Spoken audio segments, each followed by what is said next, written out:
नमस्कार, आपके साथ मैं हूं दीपिका शर्मा और आप देख रहे हैं क्राइम तक। एक बहुत बड़ा सवाल कि आखिर हमास इतने दिनों तक इजराइल के सामने कैसे टिका हुआ है।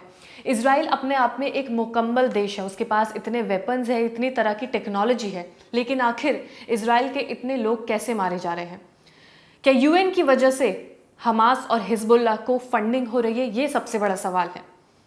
हमास इजराइल पर हमले करता है, 20 मिनट में 5000 रॉकेट इजराइल पर दागे जाते हैं, जिसकी तादाद, लोगों के मरने की तादाद काफ़ी ज़्यादा हो चुकी है। हज़ारों में लोग इजराइल के मारे जा चुके हैं।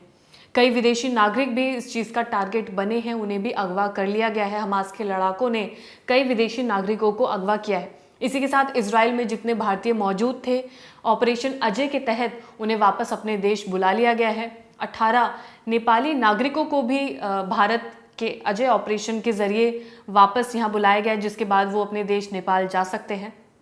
तो कई तरह की चीज़ें इस इजराइल और हमास की जंग के बीच में चल रही हैं। अब हमास ने अटैक किया इजराइल पर, इसी के साथ लेबनान में ऑपरेट होने वाला हिजबुल्लाह संगठन ने भी इस पर इजराइल पर अटैक किया है। आखिर इन दोनों को फंड कौन कर रहा है? हमास के लड़ाके इतने हैं, मिसाइल्स इतनी, रॉकेट्स इतनी, कितने दिनों तक वो मैदान में टिका हुआ है, तो आखिर इसके पास ये फंड आया कैसे, ये सबसे बड़ा सवाल है।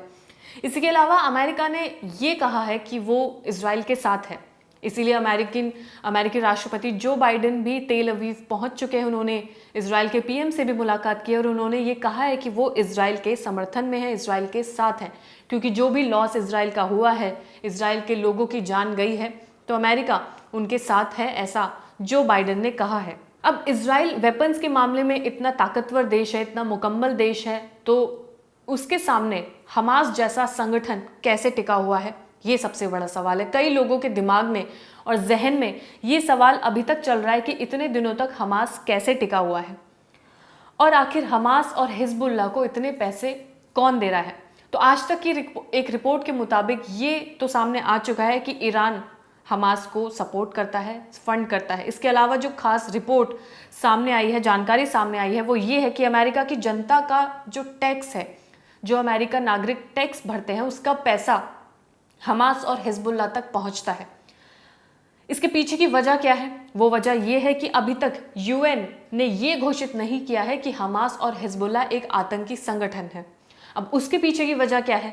उसके पीछे की वजह यह है कि अभी तक कोई भी ऐसे एविडेंसेस सामने नहीं आए हैं जिससे ये घोषित कर दिया जाए कि हमास और हिजबुल्लाह एक आतंकी संगठन है।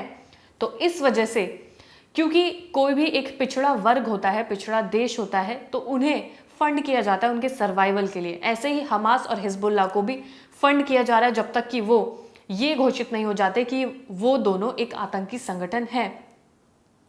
अब क्योंकि एविडेंसेस सामने नहीं आए, वहीं कई लोगों का कहना यह है कि हमास के लड़ाकों ने जो इजराइल के नागरिकों के साथ किया है, उससे ये तो तय होता है कि क्योंकि उन्होंने महिलाओं के साथ रेप किया, बच्चों को भी मारा, किसी को नहीं छोड़ा, घर में घुसकर लोगों को मारा, तो ये एक आतंकवादी ही कर सकता है। लेकिन अभी तक ऑफिशियली ऐसा नहीं कहा गया है, क्योंकि कोई भी ऐसा एविडेंस या रिपोर्ट यूएन के सामने नहीं आई है, और यूएन जब तक घोषित नहीं कर देता है तब तक ये आतंकी संगठन घोषित नहीं किया जाएगा। अब जैसे आईएसआईएस है, अलकायदा है, ये ऐसे संगठन है जिन्हें यूएन ने आतंकी घोषित कर दिया गया है, यानी कि इन्हें कोई भी विदेशी फंड नहीं कर सकता। अब अनऑफिशियली तो इन्हें फंड किया जा रहा है, अनऑफिशियली हमास को भी फंड किया जा रहा है, लेकिन ऑफिशियली भी कई ऐसी रिपोर्ट सामने आई है कि इन्हें फंड किया जा रहा है, क्योंकि इन्हें आतंकवादी घोषित नहीं किया गया है।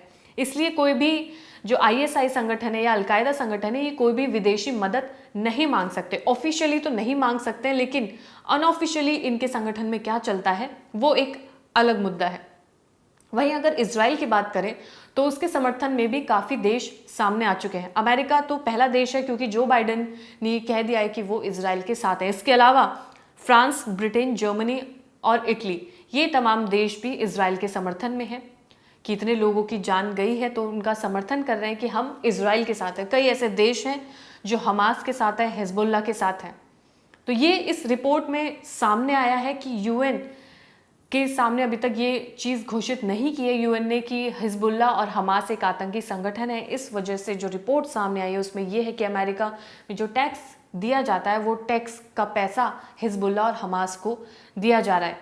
यानी कि हमास में जो लड़ाके भर्ती हो रहे हैं उनका खर्चा उठाना, जो वेपन्स यूज़ हो रहे हैं उसका खर्चा उठाना, रॉकेट्स दागे जा रहे हैं उसका खर्चा उठाना, यानी कि मोटा मोटा कई करोड़ों और मिलियंस का ये मामला है जो फंड किया जा रहा है। इसके अलावा रिसर्च और डेवलपमेंट में भी हमास ने अपना काफ़ी पैसा खर्च किया है, यानी कि किस तरह की मिसाइल्स यूज़ करनी है, किस तरह के लड़ाकों को भर्ती करना है, ये तमाम तरीके में भी ऐसा R&D करके, यानी कि रिसर्च एंड डेवलपमेंट करके ये तमाम चीज़ें भी हमास ने तय की हैं, जिसके ऊपर काफ़ी करोड़ों का खर्चा हुआ है। तो ये इस खास रिपोर्ट में था। बाकी ताज़ा खबरों के लिए, यानी कि इजराइल और हमास की जंग में क्या चल रहा है, वो लेटेस्ट अपडेट क्राइम तक आपको देता रहेगा।